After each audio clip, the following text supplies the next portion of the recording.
Hey, welcome to today's edition of Bribed, Blackmailed or Blind.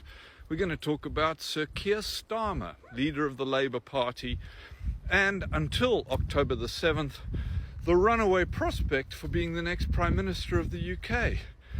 But what's he done in the meantime? The weird thing is, if you look up on Google latest news about Sir Keir Starmer's stance on Israel, the latest thing you can find is a rehashed article on Sky from a week ago.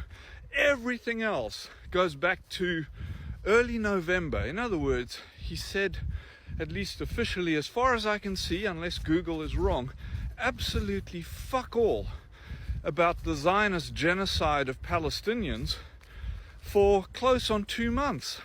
Now, internally, his flim-flammery is no doubt completely focused on trying to solve the fault lines that have emerged in the Labour Party.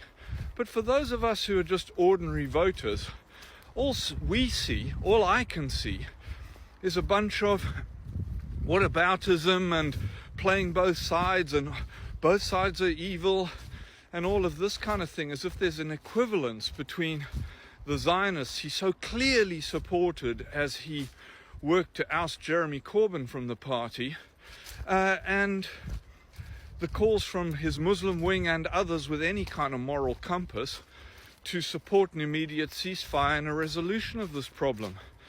And it's not only pathetic, but it throws the whole governance of the UK into question, because suddenly those of us with a moral heart, those of us who can see what's going on in the ethnic cleansing of Palestine, have got nobody credible to vote for except, and I make this exception, the Green Party, who have been clear in their stance on this, or some kind of revival of Jeremy Corbyn or people like him who have a clear moral stance. And this is the trouble with most politicians. They try and walk a fine line between the politics, the polls, the focus groups, what their heart is telling them, what history is telling them, what the propagandists are telling him.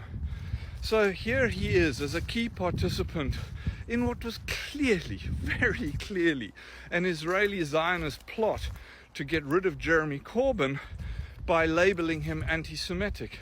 And if you look at my one of my last videos about the use of anti-Semitic as a condemnation of somebody, you'll understand that what really happened there was not that the Labour Party or Jeremy Corbyn was any more anti-Semitic than anyone else, but that he posed a threat to Israel because of his support for Palestine, and so they mobilized their propaganda arm against him and got him ousted from the Labour Party and replaced by a far more compliant, more easily manipulated man, because his moral compass is flapping around as if it's surrounded by other compasses, because it clearly is.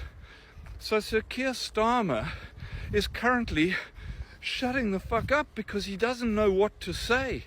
He doesn't know because he wants to be guided by the polls, his chances of election, the factions in his party, instead of being guided by his heart. What he doesn't realize is that for many voters, for many, many voters, what we want is a clear leadership based on morals, based on values, based on principles that can't be shaken, instead of principles that are as movable as a tiny boat on a rough ocean.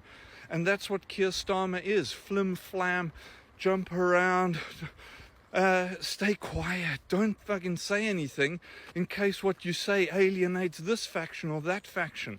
Instead of looking clearly and saying, what I see here is an ethnic cleansing, colonial genocide of a people that don't deserve it, and I'm going to stand up against that.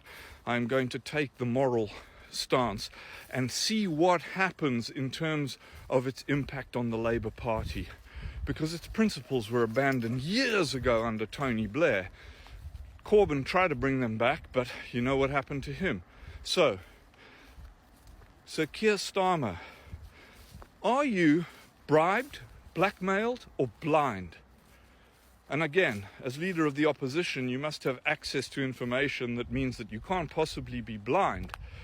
So, find your moral center, reawaken your values, find some fucking principles and tell us where you stand properly and fully on this.